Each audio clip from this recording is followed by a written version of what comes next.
everybody to the special meeting of the Board of Trustees. Today is Monday, January the 18th, 2021. The official time is now 7 o'clock.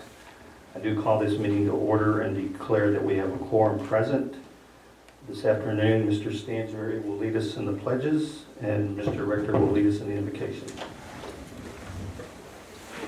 I pledge allegiance to the flag of the United States of America and to the republic for which it stands, one nation, under God, indivisible, with liberty and justice for all. Honor the Texas flag. I pledge allegiance to thee, Texas, one state under God, one and indivisible. Let us pray. Father, we thank you for watching over us and allowing us to be here this evening. We thank you for looking beyond our faults and supplying our everyday needs. We pray, oh God, that your blessings upon us now, that you give us the guidance that we need as we go through this meeting.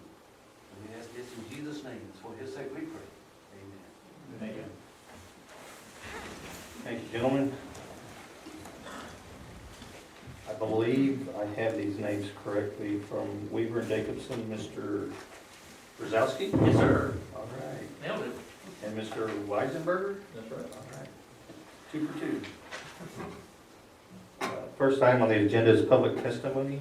I don't believe we have anybody that signed up. We'll move on to agenda item number 3, which is to review scope modifications for sports facility and drainage improvements.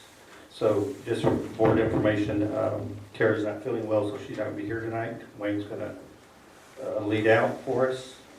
Also on the scope modifications, what we've done is that administration met with the team at the entire project, on the entire project, got the bids in, and then looked for areas that we could possibly save some money, and are recommending some areas, not really recommending, but offering some areas or some options for us to modify the bids and have a lower maximum guaranteed price. So I believe with that, I'll turn it over to Wayne, and then we'll hear from Weaver Jacobs. Yeah, I believe that's basically what the meeting will be, hearing from Weaver Jacobs and Todd on the scope and modifications of the upcoming project. Okay. Todd, you're up. Yes, sir. Thank you. Appreciate the opportunity to be here. Y'all can hear me? Okay, so what we did is we worked with Chris and Vince, and we had our team come together and looked at, with Wayne, it was last week, and Cheryl, and Charlie. And so we had the rough numbers from the bid, or from when he took bids, from all the subcontractors. I think he had about 125 subcontractor bids. And so we had it broken out into the base proposal, and we had, I think it was 9 alternates. And so, and I know we were trying to stay within our budget, so that's why we had so many alternates. And then once we got all the numbers in, it was pretty much open book because it's a CMAR. So we looked at all the bids. We looked at, Weaver Jacobs came up with some alternate manufacturers that also met the specifications. And so there were some cost reduction opportunities. So we went ahead and looked at a pricing list of maybe 20 items that we could possibly save some money on without changing the scope drastically or at all. So that's what we did. We know we had those items. There was one item that was not in their scope, and that's once all the field grading is done, we're bringing in new soil, or bringing in soil that's reclaimed from the site, basically elevating the both fields. So at that point, we talked about having to bring in red dirt, redo the fields, reseed, and re-irrigate. So that number was not in their bid. So that we reached out to Lee Smith with Texas Multi-Chem, who's taking care of your fields now. We asked him for some budget numbers for that. So that number is about $200,000 to do that. So we got to remember that number along with the numbers that are in these sheets here. So basically, Cheryl has an Excel spreadsheet. We were going to put that up on the board and have y'all look at, the different items on there, and if ones that you want to select, or ones that want us to look at a little bit more. But we went ahead and put all these up there so we can start with the base amount, which was 4.2 million, I believe, 4.2 something million. And then with the cost reductions, I went through it, and I picked out ones that I thought we could live without, and I think the savings was about 300,000, and I marked those. But this is for y'all to decide. We're just putting the numbers out there, and then the second set of numbers are the alternates. So those are a separate set, and they went back and they got some additional savings from different contractors and different vendors. So though you can see on the right-hand column on remarks that they went ahead and took off additional money from the original bids that they got on that day. So they're actually additional savings that could be incorporated. And so those numbers are on the left-hand side. Those are the alternates. So Todd, if I could stop you real quick. Yes, sir. Just to add some clarity. So when we started the projects, we as a team in the committee, we decided the scope that we were going with, and then we brought Todd in, and Todd made some projections, and going back to some of the previous meetings where we landed at, on the projection wise was $3,964,474. And then we listed some alternates that administration came back with that if the figures came in and we thought we could budget for, that we would like to look at. So the alternates that Todd projected came in at $447,426. So when we finished up and before we went to bid, our projection wise was at $4.4 million. If you look at the bid total that they just gave us and that they put in board book, the base bid before any modifications or changes that they're going to talk about came in at $4,221,696. Again, Todd's number was $3,964,000. So it was relatively close when you're looking at this big scope of a project, I thought. And then the modification or the alternatives that we're listing, if we look at all of them before any changes or modifications, you're looking at $437,338. So as a total number, what we projected was 4.4, and what came in, if we don't do any changes at all and accept all the bids, we're at 4.6. So they're around a $200,000 difference from what our projections are. And like Todd said, now they've gone in and they've looked at everything spec-wise, if there's any savings we can do by doing some other things. And on this sheet here, this spreadsheet that they're fixing, or that they have on the board, if we decide to do all the modifications, we can save up to another $300,000. So at that point, Todd, I'd like to go through every one of them and see if we think, number one, does it change what our original vision was for the project too significantly that we don't want to? And then the no-brainers, towards you get down towards the list, there's just some that are just obvious you're going to do. But things that may change the vision that we had, we may not want to, and we may stick with what we had. So what we can do, Ms. Stansberry, because I'll have to have a motion at the end of what the total maximum we're going to approve as we go through this, and we agree on the modifications. If you can keep the total for me, then I'll be able to know what our motion is going to be for our maximum guaranteed price to put into the contract. Does that sound right? Yes, sir. Okay. Can I clarify, the base is a 4.2 without the 200,000, so why don't we just automatically add that 200,000? Because it hasn't gone out to bid, the dollar amount. But for budgeting purposes, we'll have to. For budgeting purposes, we'll Put it have in to. there. Yeah, we'll just have to know that, yeah, that's going to be included in the project. So in doing that, we're already at our projected budget before we add or delete any of this that we're fixing to go through. That's right? correct. Okay. Okay.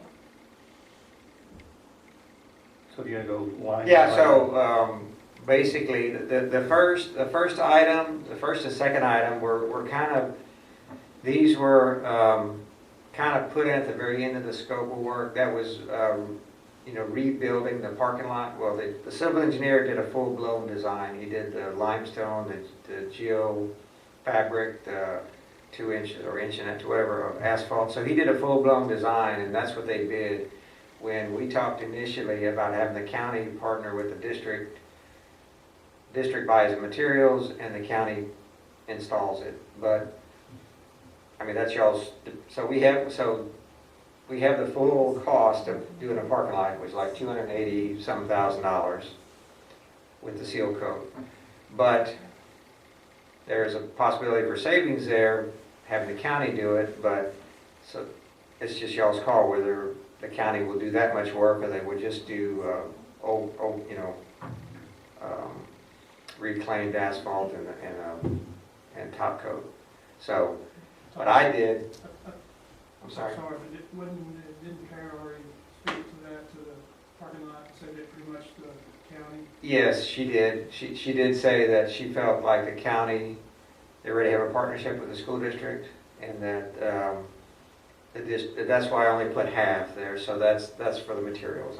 We were guesstimating half of the cost would be materials, half the cost would be labor. So that's number one. So with the county doing it, we're looking at $131,733 because it's let me back up. Line item number 1 shows in the changes proposed column 263. That's without any cost savings that you guys are proposing, correct? If we gave you the parking lot back, we're not gonna touch it, it's just gonna stay the same field that it is now. That's what the credit amount is, to take it out of our scope.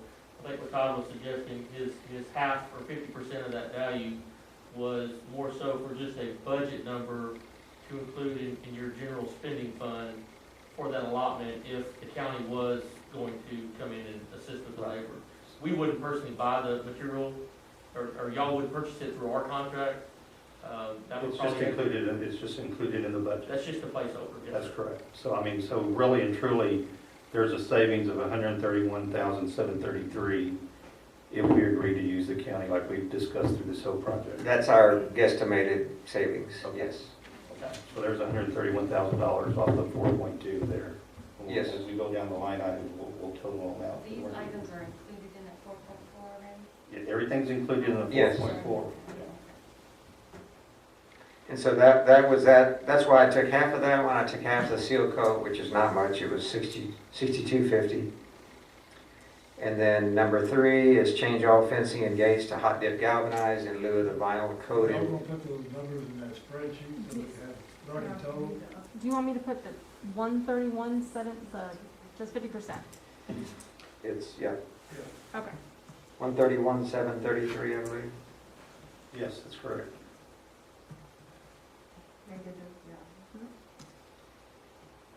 Make sure you type in a negative. I see. Yes. And then 62.50. Okay. And as we go through these items and we have board discussion, if you feel strongly on an item that you don't want to see change and we have discussion, then I mean, we have the ability to not take the savings and continue on with what we have with the bid that was proposed to us. Could I make a recommendation just from a contractor's point of view on the parking lot? In my experience, working with counties and with school districts, because there's always a partnership there, I rarely see the county come in and build a ground-up infrastructure for parking lots, for instance. I know with Ingleside ISD, just down the road, they have the same type of partnership with the county. And I think the county comes in and helps improve some of their parking lots, that have some age on them. But I wouldn't think that a county is capable of building a brand new parking lot from the ground up. Just in my experience, I may not know y'all's county very well, but I know that the design that the civil engineer has put in place, if they can follow it, then it shouldn't be any issue. But I don't know that many counties are capable of doing that much work or that size of work. I could be wrong, again. Okay. Just felt like, I appreciate it.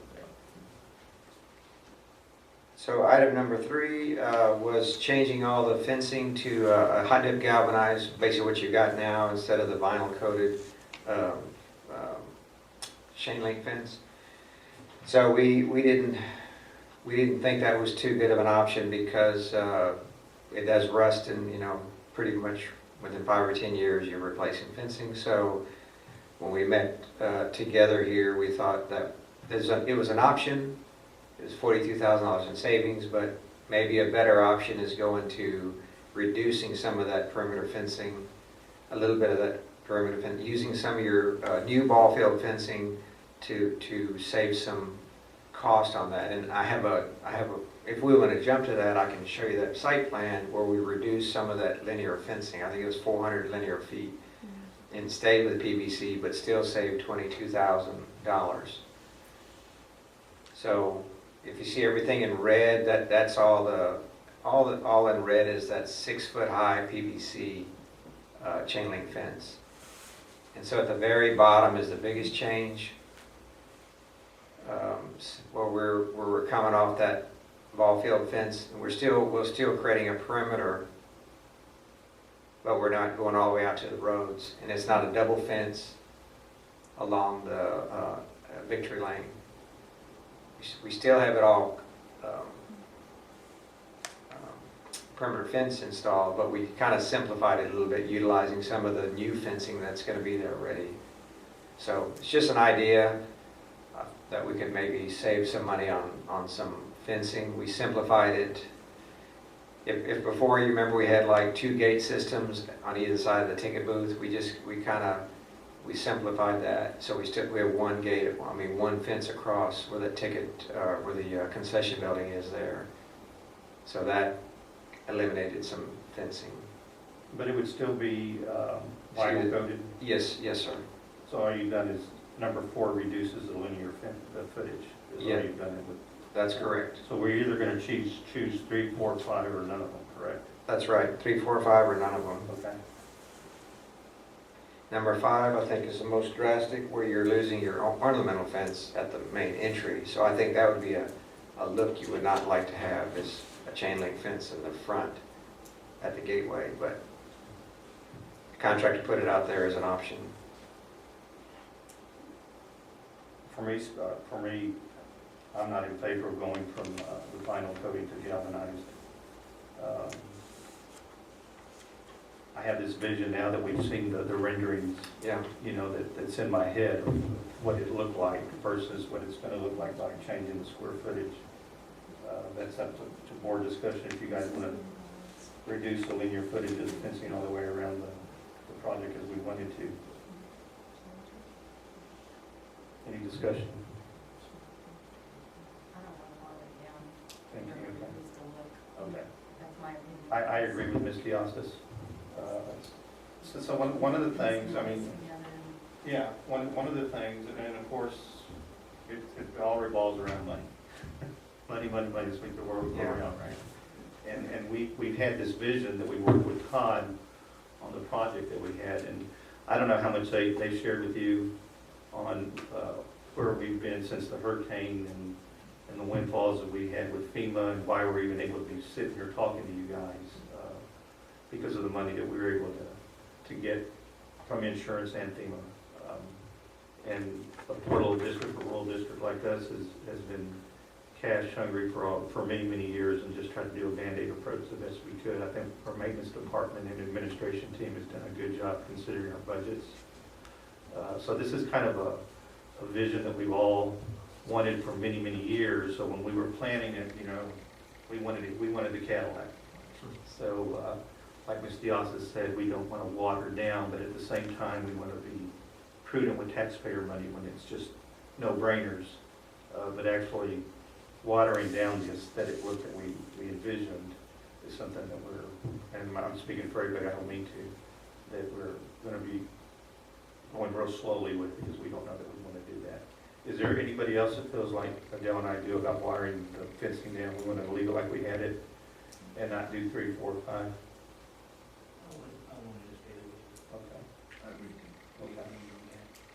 Okay. So we're not going to do any of those. We're going to leave the fencing the way that it is. Okay, Todd, move on. Okay. Now, number 6 is reducing some square footage of concrete along the south end of the track where the concession restroom building is. Right now, on the south end, you have on the whole south quarter of that track, you have a 30-foot, like a concrete paved area. So I shrunk that by 10 feet, so we have a 20-foot, I guess, south end of the track, and that ties into the 20 feet and by the archway. So losing about 1,400 square feet of concrete, I think would save $26,000. And that's also in that picture. If we go back to that site plan, it's kind of hard to see, but it's the south end of the track. You see, you see how it's a little skinnier now. We're at the concession restroom building. It used to come all the way out to where the edge of that water tower tank is. So right there, exactly right there. So it used to come out to that line. So we're losing 10 feet on the south end of the track. Still have 20 feet. I mean, 20 feet's pretty large area, but we had almost $500,000 worth of site concrete. So we were trying to say that's one area maybe we could save some money in. So there's a lot of concrete. So that's y'all's call there. Anybody have any feedback on that? Everybody okay with that, or do you want to see it to stay the same? In its place, you would have grass, and you could have a picnic table left on the grass too.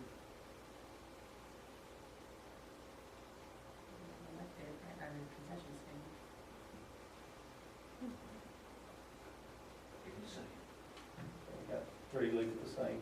I kind of feel the same way. So let's move on. Okay. Number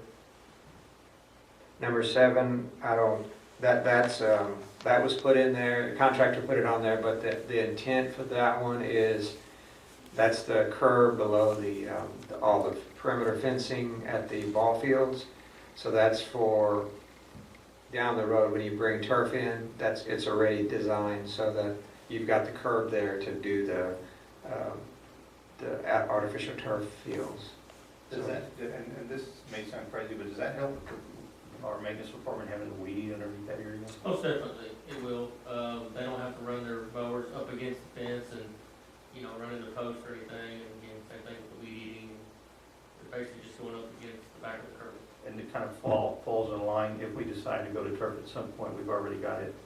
You've got to have a boundary or perimeter in place. Right. So that would have to happen then, or obviously now. Right. Yes, sir. So it's pay now or pay later if we decide to go that route. Well, you're putting the new fence in now, so if you Now would decide be to the do it time to do it. later, when they pour the concrete, it's going to get concrete splatter all over that fabric unless they take it off. So Gotcha. you're going to do it the easiest way. Now's the time to do it. That answered my question. Anybody else opposed to keep it? Okay, we'll keep it. Number 8 is the big arched gateway. I think we did 2 renderings. We did I think we had the original. This is the valued one where we're taking off the roof portion of it. It's got a 5-foot standing seam roof, and that one is the one that's just the big structural beam. And so we can save, I think it was $11,200. Do we have the other one?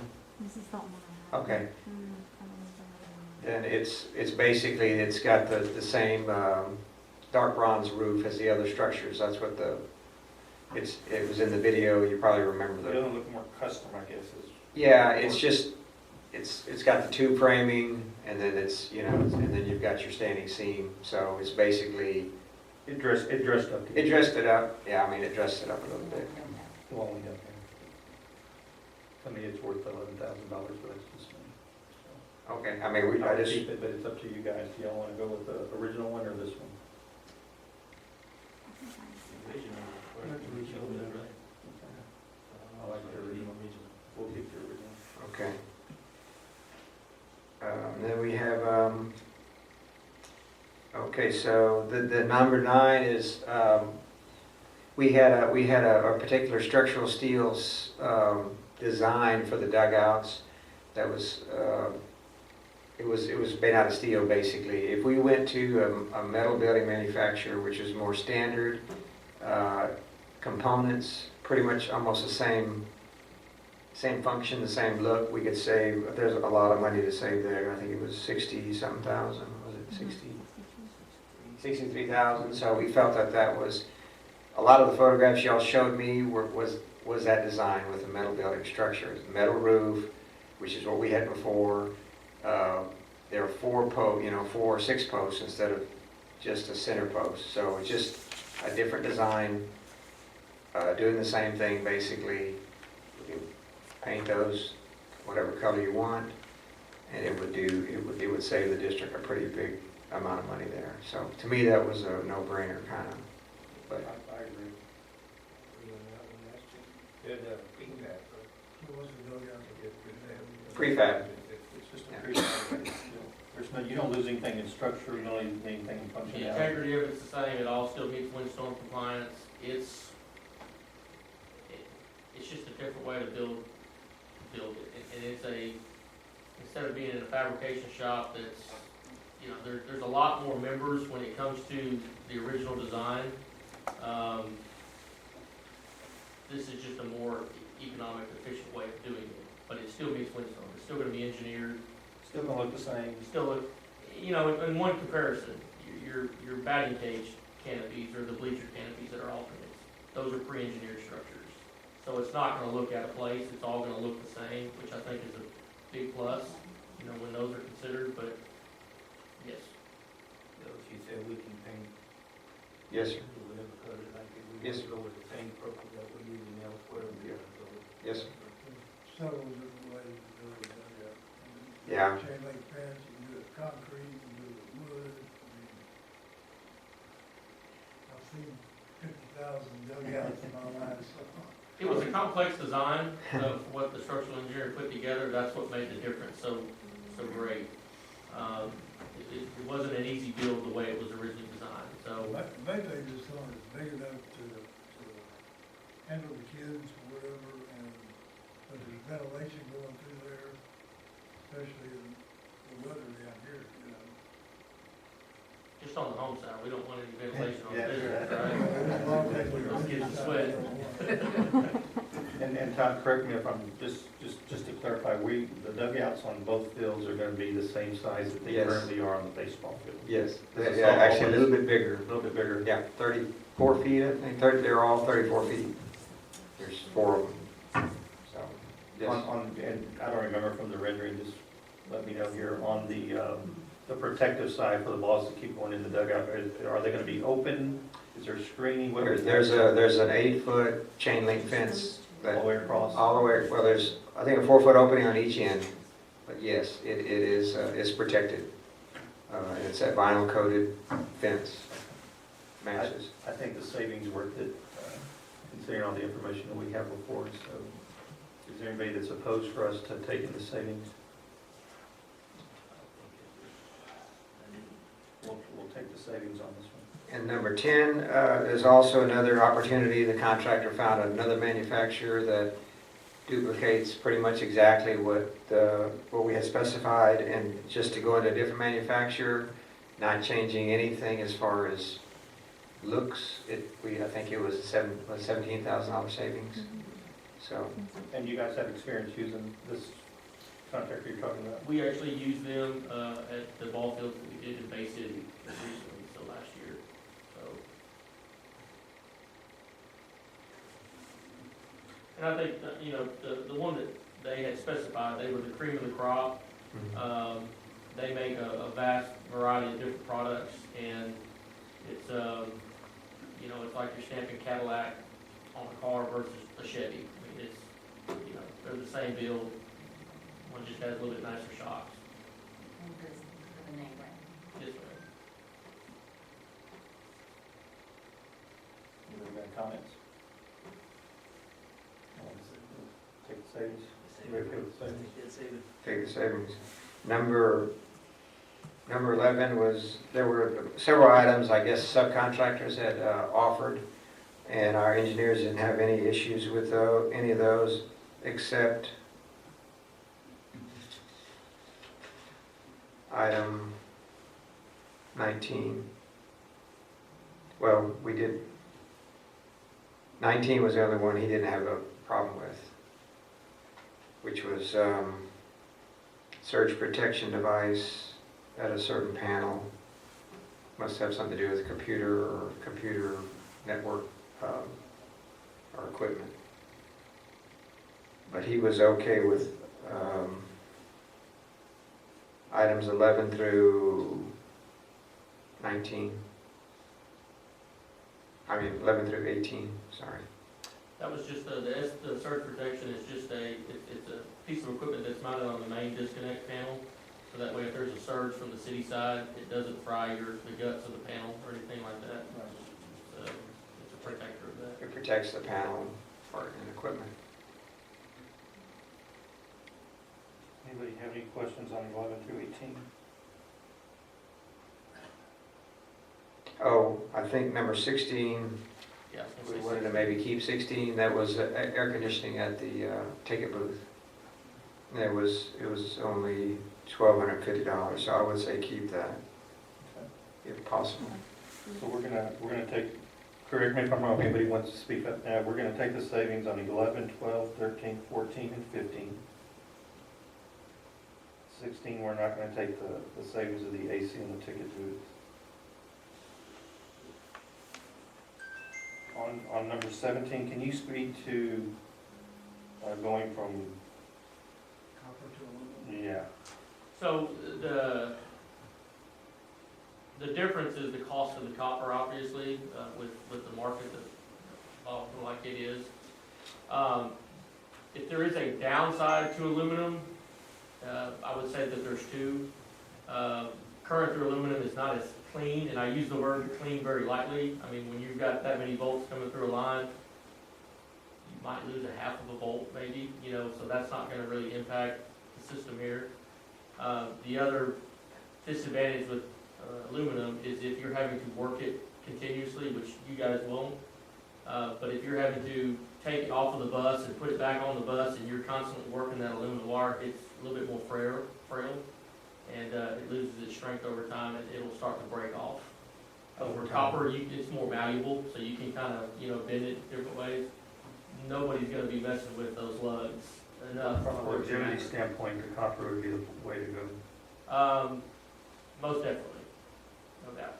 The copper is, I worked a few years with doing substation, and we worked very hard going to every substation, I'm talking pretty far around, removing all the aluminum for quite a few different things in copper. We changed everything to copper. Seems to last longer, give you better power rate, you don't have those little flickers, you don't have copper, like you said, it'll start wearing, and even if you don't mess with it, I mean, the aluminum, even if you don't mess with it, it starts getting brittle and it break on it. Right. So that's not something I would like to change. I think the copper would be, What The do you salt air is not good for, working in the caustic unit for 45 years, I can tell you, copper and salt, aluminum and salt do not mix. So I hear two trustees not wanting to take that savings, I'll agree with them. Anybody else want to pursue taking that? Keep the copper under lock and key before Getting wrong. We won't take that savings place. And then 18, did we say we were taking it or not? You're not going to take 18 if you're not going to do 17, I don't think. Yeah, I wouldn't do either or. Okay.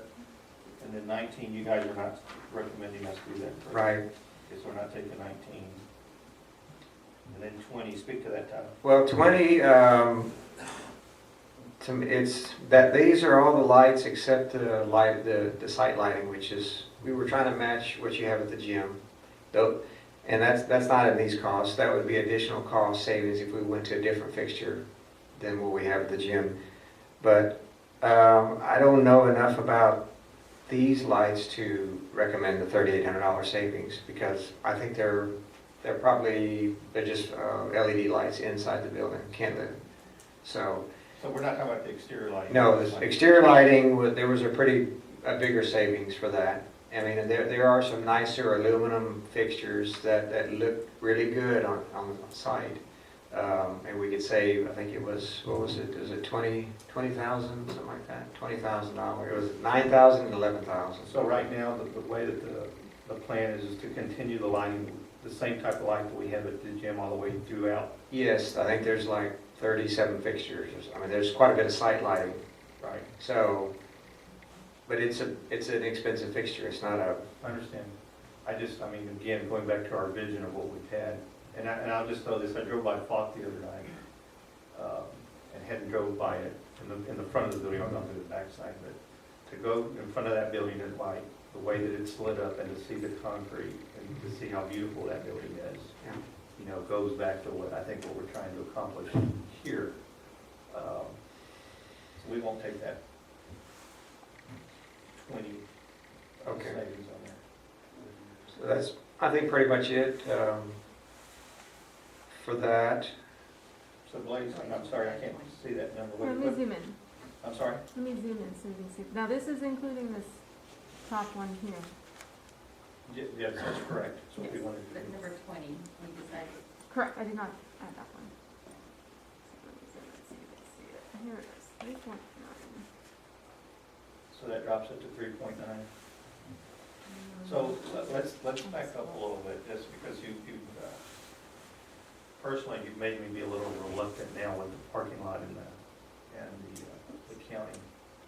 I don't have enough knowledge to know what the county did in Ingleside. Todd, were you involved in that project? In Ingleside, I think they just, I mean, they were the contractors, they just top coated what was out there. I mean, they just put the little pea gravel on the existing parking lots that they had. They brought reclaimed asphalt out. Basically, they would cut out the sections that had potholes in it to get back down to the base. They would put a little bit more base in there, compact that down. And then, once all those areas were corrected, they would come back and they would do a layer of chip seal, which is reclaimed asphalt, over the top of it, and it's just a loose granular rock. Once that's down, then they'll come put the hot oil, which is basically like a seal coat that kind of just locks it all in place. And, you know, it's probably good for 2 or 3 years, doing it that way, you know, until the chip seal wears off. But I don't know y'all. I don't know what they're capable of. I'm just speaking on behalf of. We're the same county up there. Okay, yeah, and I grew up in a small town in Gonzales. I mean, I worked summers for the county, and, you know, we maintained county roads. That's what we did. But we never paved the road, we never did a parking lot.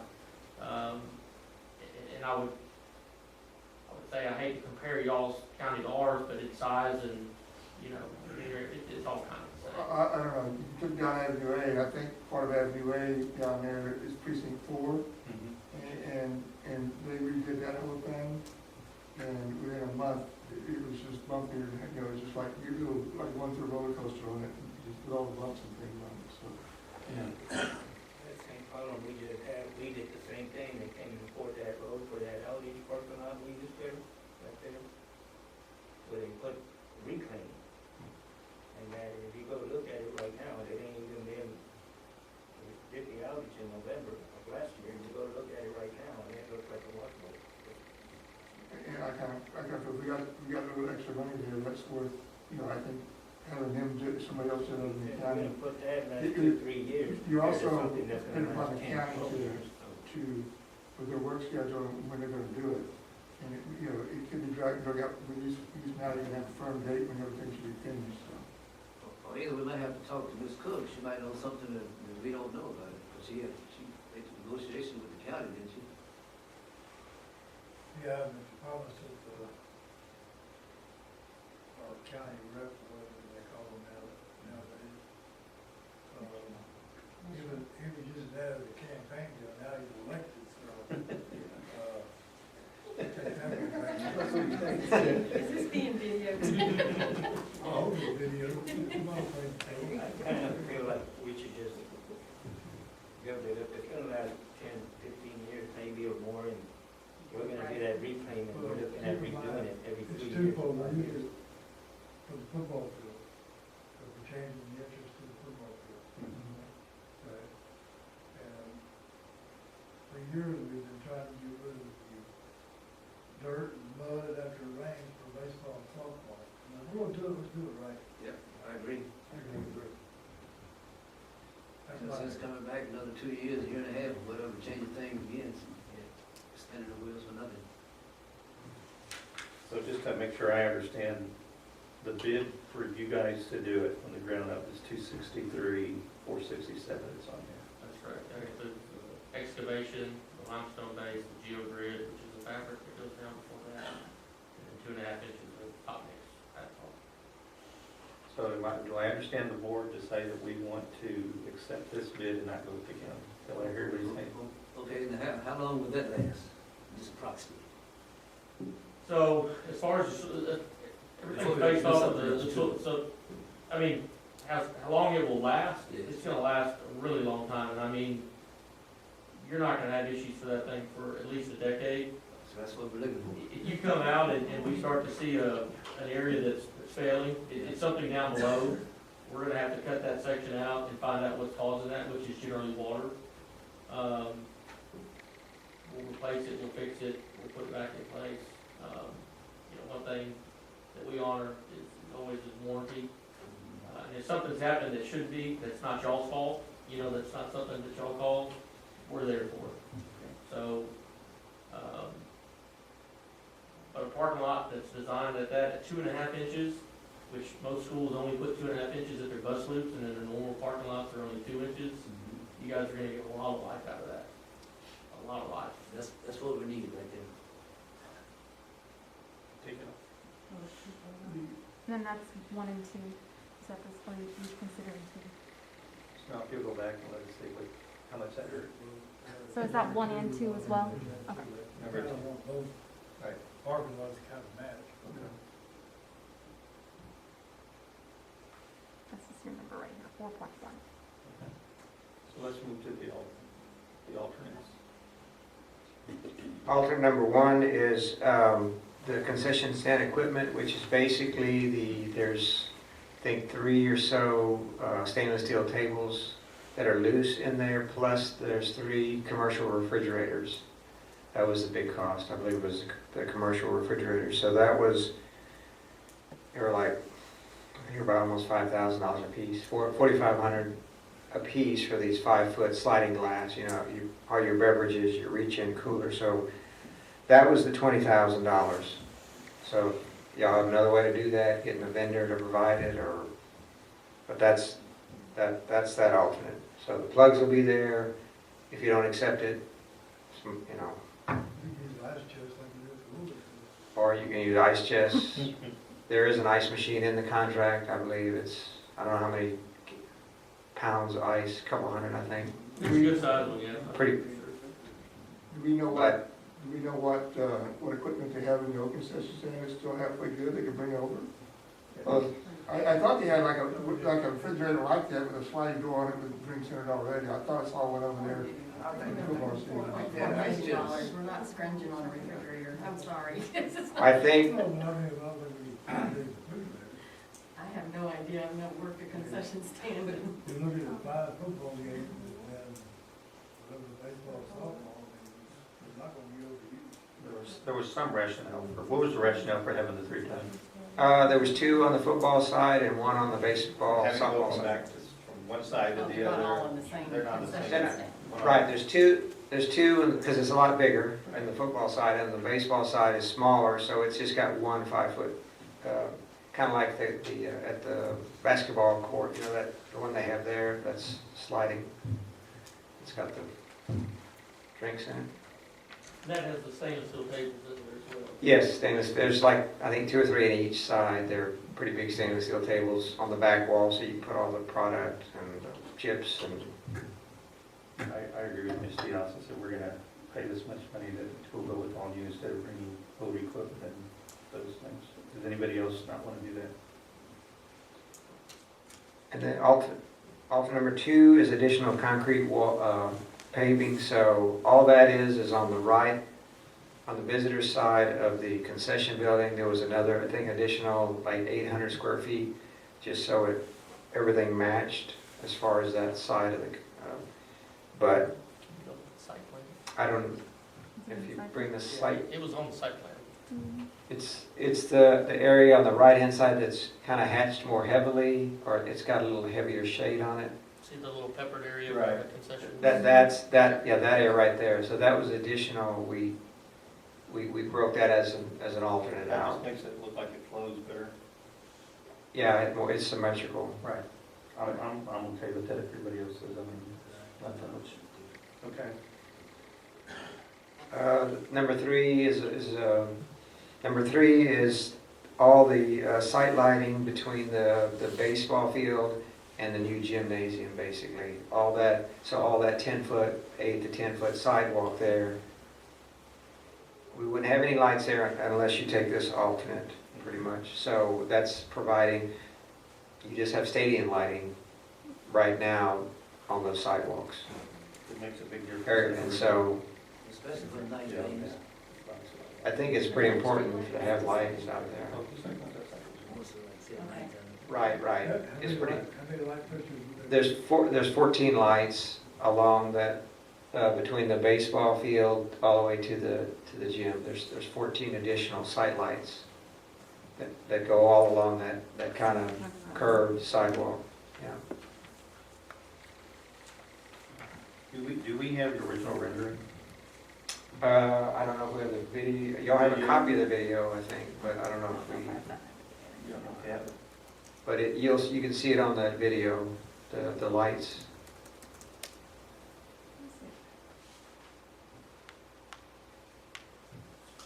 Like I said, there is a less expensive fixture. It's about $1,000 less per fixture, but it won't match the gym.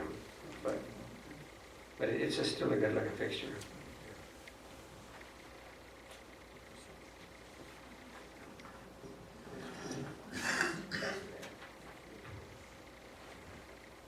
I'd say we stay with take the alternate three, and let's keep it. Same thing, yeah. Well, especially if people are gonna be walking back and forth through softball. Yeah, they need it at night time. Concession stand, you need that lights over there, so. Especially for softball. You bet. Number 4, that's the galvanized cistern that we're replacing, the old black water tank. That was, so we got a number for that. So, I mean, we didn't have to have it, but if you wanted to dress up that area, make it look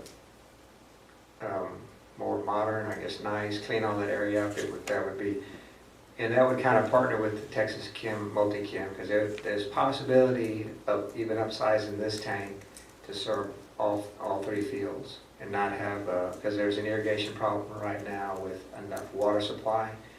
So there might be a way to incorporate the 2 designs and create a little bit bigger tank that takes care of all the fields properly. If we don't do something, then we're gonna have a big ice floor right next to the concession stand. Right. That wasn't included in the original? This is an addition to. Well, it was functioning, but, you know, we just wanted to get a number for it to know what that would cost. So, What size tank do we have now? it's 5,000 gallons.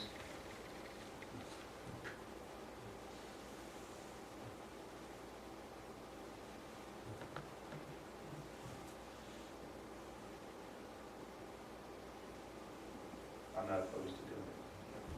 We should just do it all, in my opinion. Anybody have any other? It's still gonna be, it's not gonna be blocked, it's not gonna be a fencing around it No. So there's, No. currently planned, there's a nice decorative landscape area around it. There's some different types of plants that are, or, well, I was thinking more of a painting, like a logo. Yeah. you have the option. Can we do that? Yes, sir. Yeah, it's just a so it's no different than galvanized pipe, so basically whatever logo, paint, Whatever we want on it, image we can put applied on it. to it. Or we put a couple of painters on there and jumping out at the other team. Jumping on top of the Mustang or something. Especially Mustang. Watch it. Don't tell Troy, I'm saying It's video, but you're okay. Yeah, this is, oh yeah, this is.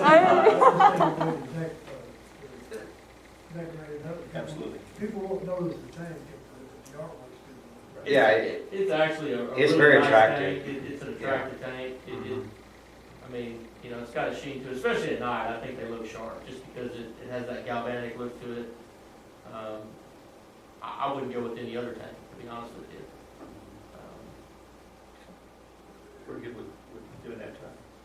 Number 5, Go back on that, it's something, is it big enough for all three fields? currently it's not. So we would have to upsize it, but that would be with Lee Smith with Texas Multi-Chem. We'd have to have a coordination meeting and figure out the exact size, because right now that y'all have like, I think 5 different wells, at least 5, maybe 6 wells. And so the softball field is currently being fed off one of the wells. It's not being fed off the tank. So there's, basically what he's saying is there's not enough water coming out of those wells to properly water those tanks. That's why your fields are always not enough grass. There's no grass, very little grass. So what he's saying is we get a 15,000 gallon tank, and it feeds it at night, and basically you can supply your football field, practice field, your softball and baseball. All those fields will be supplied off that one tank properly. Now, that's 3 times the size. Right.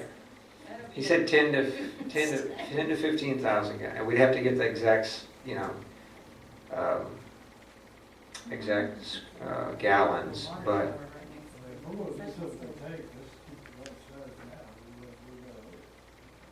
One thing about those tanks is they don't grow in height, they generally grow in diameter. Right. So by tripling the size of it, it's gonna grow, I wouldn't say about, 3 times the amount, but I would say at least twice the size. But would there be another option to use another tank somewhere else, or use our existing in addition to this? I guess you could, but if we had a central location, all the wells could dump into that tank, and then we could feed it from, all the irrigation would come out. Like I said, I think with some of the money we will have an allowance set aside. I think there's a possibility to upsize that tank at that point. So what we can do tonight is go ahead and approve this, and then once we needed to do Yes. a modification, just bring it back to the board as to Right. what the plan's gonna be. Right, I don't have enough information, so that's what I would do. Okay. Is everybody okay with that? I'm good. Okay. So option number 5 is dugout equipment. That's the benches, the split level benches in all 4 dugouts. And there's a helmet, bat, like a cubby in both home dugouts. So that's what that number there is. And Chris got a reduced cost from an alternate manufacturer that basically makes the same thing, and it was a $7,200 savings, something like that. So either you buy it outright without the contractor, or you put it in the contract. But you're going to need some benches and equipment in there. And I think Wayne looked at these. I think it was pretty much what most dugouts have. And Just the standalone with the helmet boxes up top, and the batting, bats that are hanging at the bottom, all the bats. And that's going with the reduced, what you're saying, I'm sorry, I missed that. yeah, he found a different manufacturer that, like I said, the first one the Sports Unlimited or whatever that company was, I think they're out of they're not out in Texas, so this company he found is more local and less costly. So we could go from $133,745 to basically say $58,000 on it? Am I reading that correctly? Well, the dugout equipment it's 35,000. Okay, I'm sorry. 14. Yeah, so that was with the savings, is that right? Okay, gotcha. I think it was 40-something thousand before that. Okay, I'm sorry, I got it again. Yeah, so it's 35,000 for the dugout equipment. Just trying to figure out my experience, most of those teams do not use those cubby holes for their helmets, whatever, they usually land on a shelf, Mm-hmm. across the dugout. I mean, because everybody's got their own individual helmets and stuff like that. Yeah. And same with the bats, usually the kids, bag, Mm-hmm. but everybody's got their own bat, and very seldom do they share them. I mean, you could say probably $5,000 or $6,000, $7,000 taking that equipment out, those 2 pieces. Get a little, finger deal there, you just hang your bats in on like that. Yeah, I mean, it's, Carpenter could build that in 10 minutes. We could actually take that out, I mean, after we do the contract and do a credit, I mean, if that's what y'all wanna do. Well, I'm just thinking 35,000, I mean, that's $9,000 in budget. Yeah. And, how much we gonna really use, really need something, you always add that, I mean, that's what's maybe added later, in my opinion. Any other comments from it? Y'all want the savings or y'all want this included? We can add it. It's cheaper. Let's not take that alternative then. Alternate then. We're not taking 5? Not taking. Okay. Include the benches inside too, right? Yeah, that's the benches, yeah. What are benches? So we gotta take it all or not? Benches out. That's everything, that's the benches and the bat stuff. Well, then we could lower that. Yes, we can lower it. And all this other. Yes, that's right. we'd credit that back to the school district. It would be, we don't know what that number is exactly, but if we took the whole number, we could take those, So we would have to take the alternate and you guys would have to Yes. credit. right? And we'll dump the credit back into the contingency. So Okay. that way it's there. I just need to know when I make my motion. Yeah, what- y'all let it tell, I'm talking about dugouts, right? I mean, we don't need metal boxes. Right, we'll take that out. We'll take those pieces out. Okay. Once the Astros and all them, they've got them, but they've got 30 helmets too. Okay, so number 6, we don't have, that was scratched. We scratched number 6, so we took that one out anyway. Alternate number 7 is the batting cage canopies. So these are over the softball and existing baseball batting areas. Right now, they're just netted, they're netted areas over on like a concrete slab. So we had to build a standalone structural foundation system and the canopies to go over those. And that's what that number is. So about 45,000, I think, is concrete, and the remainder, 90,000, is the 2 canopies. So, is that right? Something like that? Yes, sir. So, There's 2 separate batting cages, right? yes, they're like 35 by 75 or 7. I mean, they're pretty big areas. I mean, That's what if we had put somewhere to have just one big batting cage that be used for both fields. yeah, I mean, you could designate one for, just do one. I don't know. We would have to have concrete for that, wouldn't we? Not utilize what we have. Well, I don't know how that would work. I mean, right now you have 2 separate areas. There are ones at the Our top. existing concrete. No, sir, yeah, the footings aren't, or the foundation isn't sized Oh, it's appropriately not? for the new structure, so we're having to actually pour footings outside of the batting cage So foundation. you're adding concrete. Yeah, you're adding like probably 24 piers, basically. Otherwise, you can get windstorm. Sir? Then on each batting cage? Yes, sir. Yeah, I think the boys have 10 footings, and for, 10 columns, 10 footings, and the girls have 8. So, yeah. 18 total. Yeah. Footings, but then you have the metal building Right. structure above as well.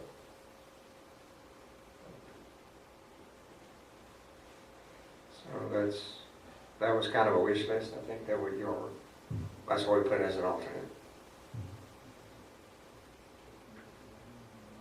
No, and one of the things that Mr. Stansberry and I had talked about with the batting cages was, and we didn't talk to you, Tom, about it, was the ability for our teams and players to use it at night with some lighting.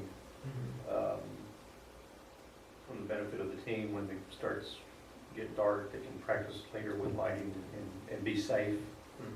And then also, like we do with our tennis courts, our lights stay on and people can go and use it to where if some team members wanted to go at night and get some extra cuts, they could go in there and turn a breaker switch or a relay switch. Yeah. And have that lighting and be able to use it, after hours if they wanted to. That's a lot of lighting. Yeah. You can pass. That's nice. Right. Would that be very, very expensive to add the light fixtures and? I'm trying to remember where the circuits would come from, and I don't know if there's power there already, but if there is, it's probably for just plugging in a pitching machine or something, which wouldn't power up all the lights, but How do you protect those from getting hit? you know, those lights, because they're gonna be exposed to the elements even though they're under the structure, so they'll have to be in that, you know, kind of a plastic housing. But, you know, I would think that, I hate to throw numbers out there. 'Cause That's, I'm but not it's something we could look at. Definitely, yeah, we could Yeah. easily price that up and present that, you know, Show Todd and they're, you know, as bright as LEDs Oh, are yeah. these days, you don't need to Yeah, that's customize. nice. Yeah, you could, Dave, show it to Chris. Chris, well, you don't have to be exactly like Just- that. just- but it's an idea. just similar. yes, yes. Yeah, I was got the pictures, to see roughly how many there were, There's a roof. 12. It's a canopy. Higher. Well, don't get too, you could probably light up each Oh, one wow, of those, that'd be 12, gorgeous. 15 Wow, grand each, yeah. maybe. Lights, Yeah. just depending on how far the electrical to get it through.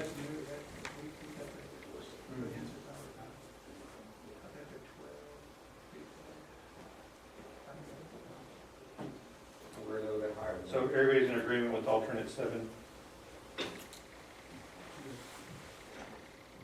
Chris, one of the conversations that we've had is we've talked about the project, is we have the aesthetic look of the gym. We're trying to follow that concept through, but at the same time add some of our school colors in. At the same time, on some of these buildings that we're doing with the batting cages and say our press box or our canopy over the stadium seating, can we add a facial purple color to that to bring color into it? Like painting the structure, you're saying, or Whatever material out there, or painting or whatever it is. you could add anything. You know, they don't make, at least I don't recall that they make, but like the wall panels, like the R panels or the roofing sheets, I don't think they make those in y'all's school colors. I mean, have you seen those? There's I looked up the Sherwin-Williams, on the southern bleachers, actually, and they actually do make a purple, color. It's pretty much that purple. I mean, it's pretty, I mean, I have to bring the color sheet in here, but it is, I was trying to find out what components are made with that. I don't know if it's the seating, or if it's because they make different parts, and I don't know 100%. Right, because right now with the rendering that we have, excuse me, I know the rendering of the dugout show the purple, and then the batting cages show it also, and then when we get to the press box area and the canopy over it, it's right now it's white, of course, but that's why I was asking if we could dress that up a little bit to maybe put some color into it, So the press box, definitely, sorry, I didn't understand your question. and also the canopy on top. So the canopy, you would have to paint the structure because, again, I don't think the roof panels, the roofing manufacturers, they only make panels that are, I don't know, there's probably 8 to 12 colors that they give you. Right. And I don't think they offer specialty colors. So we would have to do something, come up with an idea for maybe the underside, or Right. like maybe a piece of fascia or something. Right. You know, mentioned. Yeah, something that's not just real over some trim or something, just to Right. make it pop. Trimming on it, facial, you know, if you put a facial around the canopy, Right, canopy will be white, we put the facial, we're trying to see if it can be right. in the school color. I can look into that. I've never got a specialty color, special like the purple or something like that, but, if it's just the fascia, not the panel itself, that's probably a little bit easier to have. And then I'm gonna go on, we're gonna listen to videotape, but we want to be real consistent in the color that we're using. Right. One of the other projects we kind of fumbled, we've got different colors of gold, and it really doesn't match, so we want to make sure that the purple that we're using is throughout Like the deep purple, the whole, through the whole mother project. neck has on. We'll pull samples of everything before final approval and ordering, just to make sure. Okay. Well, give me his shirt before he.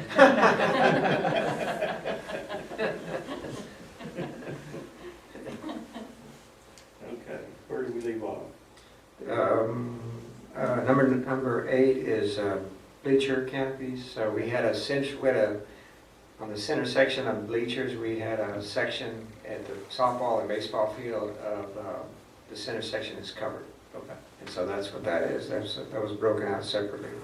Okay. And that one was also an alternate manufacturer, we got a better price, I think it was $35,000 less than the original, which was pretty significant. So that was, it's y'all's decision on that. I think we want to move forward with that alternate, correct? Yes. Yes, sir. This sounds fair. Number 9 is, this is just wrapping the existing, there's what, two existing ticket booths that are center block. And this is just put that same split face and smooth face limestone to match all the rest of the buildings. You can explain the process. I think that's what they did in Ingleside. Yeah, so, you know, the buildings that are there, they probably have numerous coats of paint on them. So what we have to do is we have to shot blast the exterior of the walls to get all that paint off and to bring it back to the original C&B block. And then that way, when we put the thin stone veneer on, it has a thin set material that goes behind it. It adheres to the masonry a lot better. And then we figured in to go ahead and repaint all the tops and everything, because when we shot blasted, Right. you know, that was, I think, $1,500 for some painting and stuff. But it dresses it up really nice. It turns an older looking structure into a brand new. The existing ticket booths. That That we own now. Oh, on either side, that's fine. Yeah, that Okay. really makes what we've done. And you kept those? We do that or demolish them, it's probably cheaper to do it this way. We talked about keeping them. I have one for the big. Okay. Y'all want to do that? Yes, sir. And the last one was the landscaping, which I don't believe there's any requirement because you're on your own road there. So we just had minimal landscaping, you know, palm trees, real low maintenance plants. And we thought, and we just said, we can either do an allowance for that or take this number, but I just said we'll work with $10,000 or whatever. But that's getting some of the, you know, some of the palm trees and probably a little bit of rocks at the entry to the stadium, you know, a little bit of that look. And a big part of that is also dressing up around the water The storage. water storage tank, yeah. So this was as designed, that's what the number they got with the landscape architect's design, what we had laid out. So you're saying that alternate is what dollar amount? It's $32,665. Got it. Is everybody okay with that? Okay. It makes a big difference. Yeah. Yeah. Blake, will Need you that. scroll back up to the top and let's look at the modification numbers that we accepted, so I can number them here.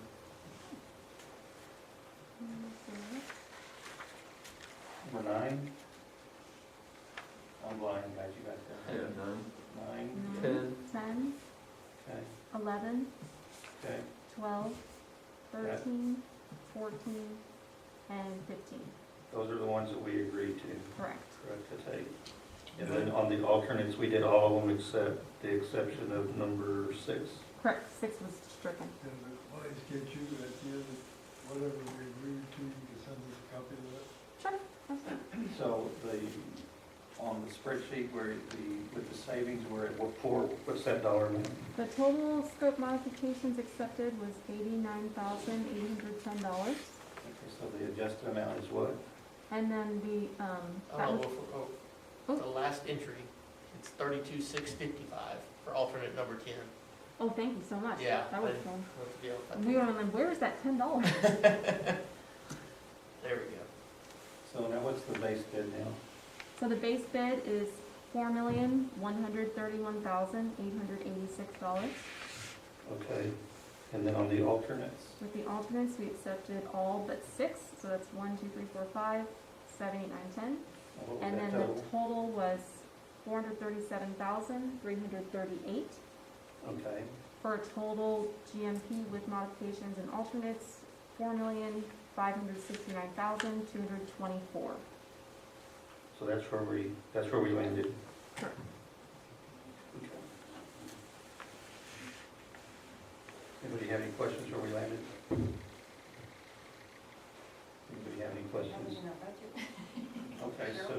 afford it. So I took the liberty, let's see here. In a second here. So off our December 31st, or our December meeting, our estimated available bond funds left over from the bond was $1,481,781.25, and this is from the report that was presented to us by administration. The estimated available FEMA funds was $2,387,490. So the estimated funding that we had for the project was $3,869,271. And we landed at 4,569.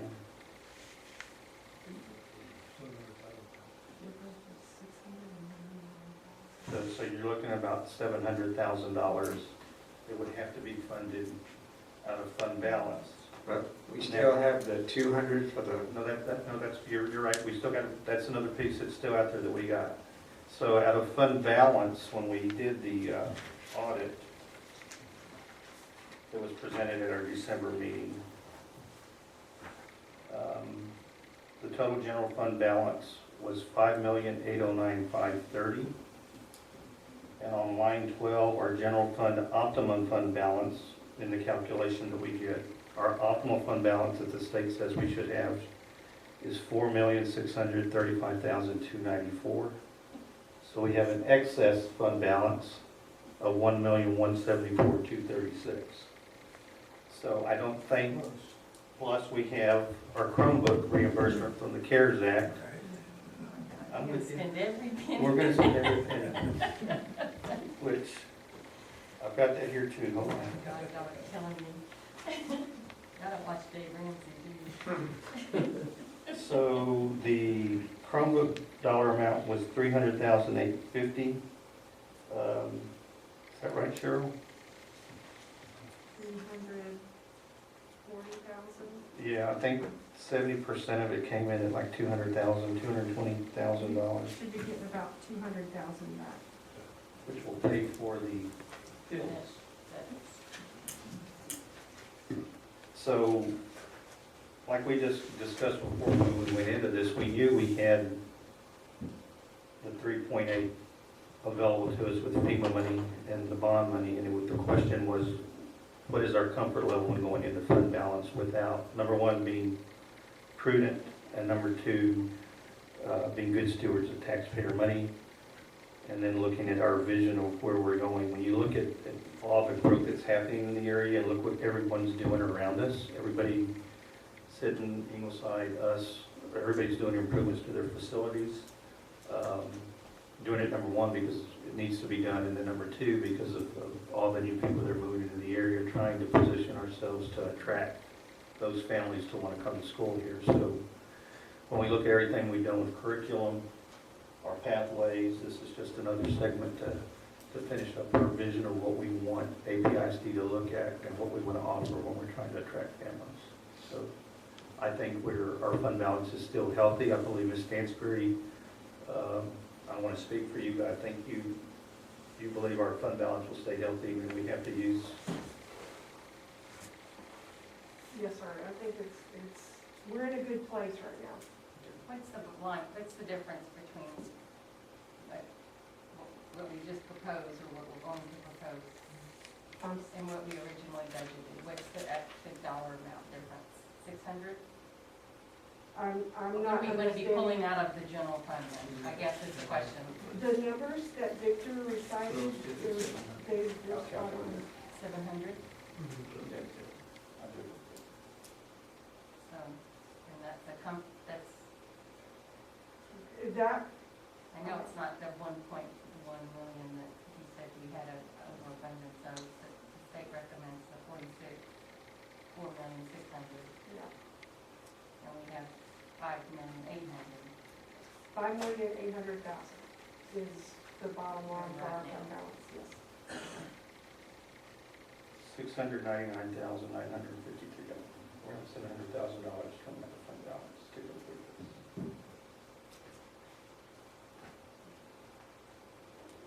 Anybody have any questions on the FEMA money from Ms. Stansbury?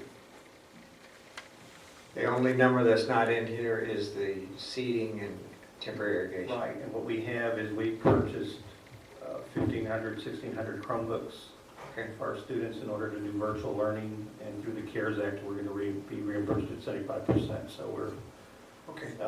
thinking we're gonna allocate that money for that, so that piece will be taken care of. Anybody have any questions? Any other information, Todd? I don't believe so. I think that covers everything.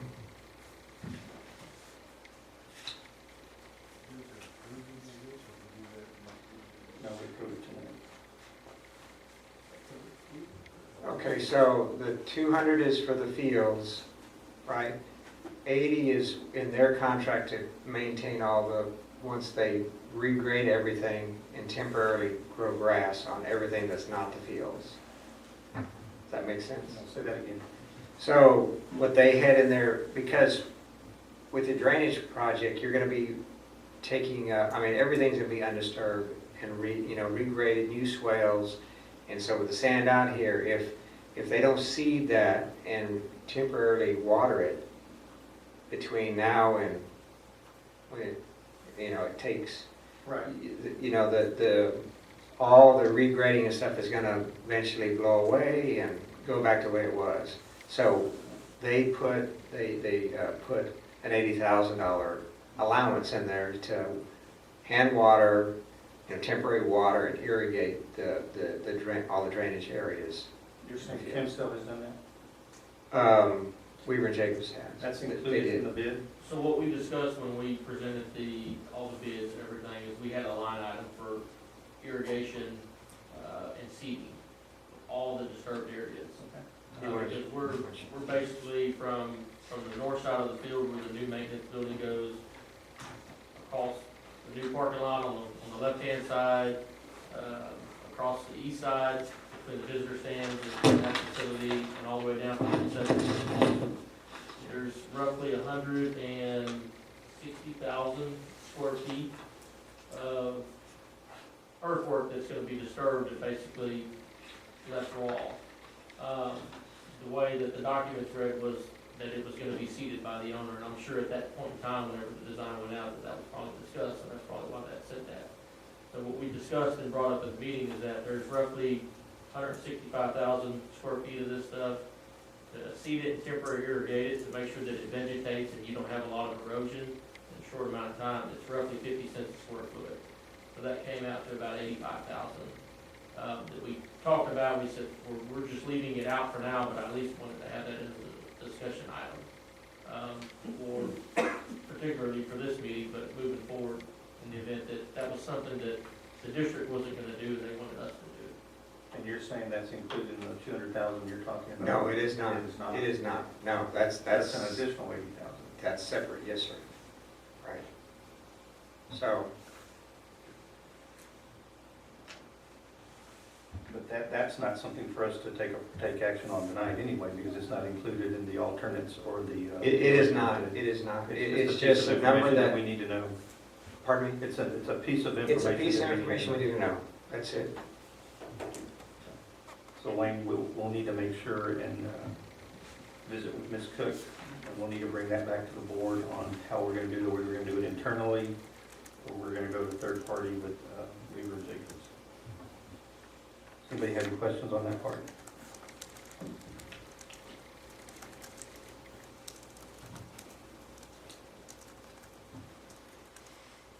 So I understand that y'all did Hillside, Yes, sir. I'm gonna issue a challenge. Ours has gotta be prettier. You're gonna have a prettier field than they will, for sure. Especially the baseball fields, those are really gonna shine, that concession building. Well, before I read this, let's make sure that the number I'm going for the guaranteed maximum price, I have $4,569,224.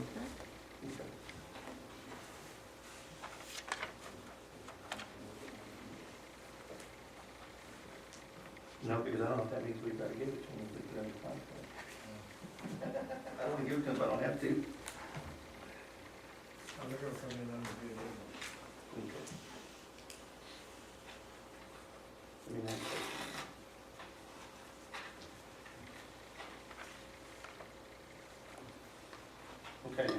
questions? Anybody have anything else?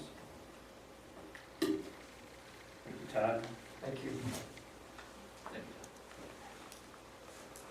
Agenda item 4 is to select scope modifications for sports facilities and drainage improvements and issue a guaranteed maximum price to the existing contract.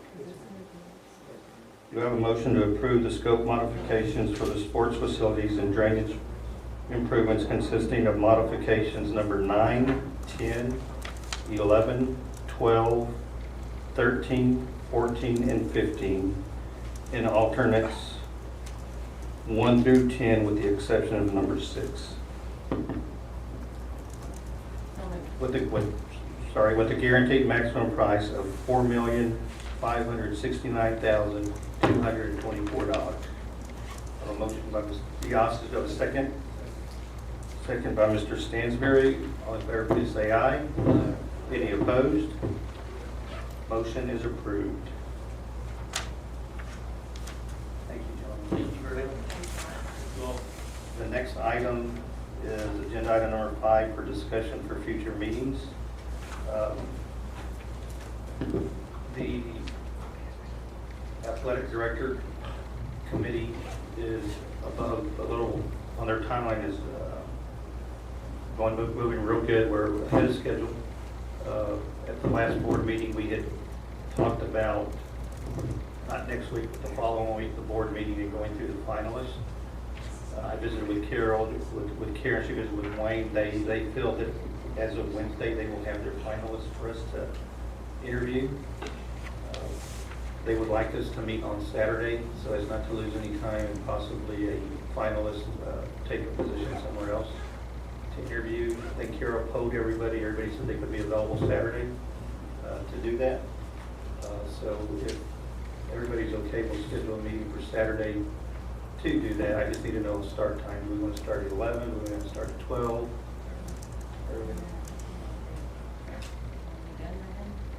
There's 5.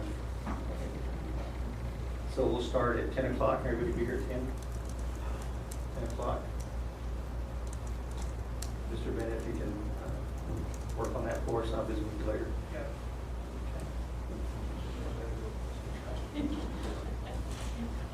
We don't have any information or anything to go into executive session, so we'll move straight into agenda number 8, which is to adjourn this meeting. And the time is now 8:24. This meeting is adjourned. Thank you.